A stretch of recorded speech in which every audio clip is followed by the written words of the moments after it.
بسم اللہ الرحمن الرحیم۔ رسول اللہ صلی اللہ علیہ وآلہ وسلم نے فرمایا، قرآن پڑھا کرو کیونکہ یہ قیامت کے دن اپنے پڑھنے والوں کے لیے سفارشی بن کر آئے گا۔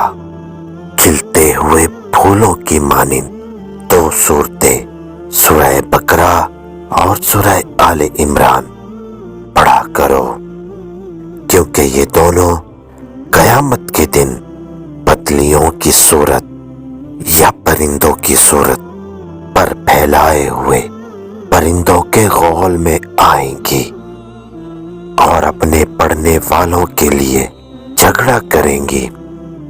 سورہ بقرہ پڑھا کرو کیونکہ اس کا پڑھنا باعث برکت اور اس کا چھوڑنا باعث حسرت ہے، اور باطل لوگ اس کے پڑھنے کی طاقت نہیں رکھتے۔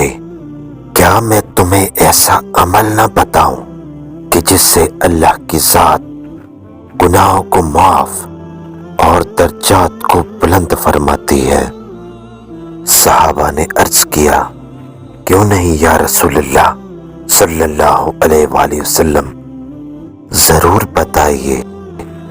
آپ صلی اللہ علیہ وآلہ وسلم نے ارشاد فرمایا، سخت سردی کی ناگواری کے باوجود اچھی طرح وضو کرنا، زیادہ سے زیادہ قدم اٹھا کر مسجد کی طرف جانا اور ایک نماز کے بعد دوسری نماز کا انتظار کرنا جہاد کی تیاری کی مانند ہے۔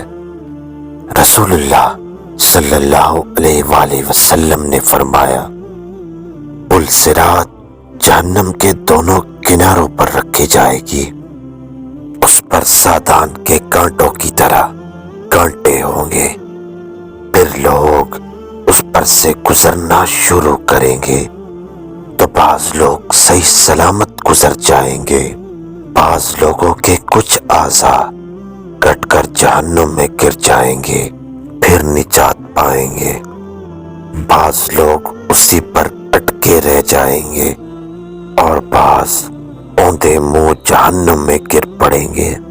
اللہ کریم ہم سب کو پل صراط کی مشکلات سے بچائے اور راہ ہدایت نصیب فرمائے، آمین۔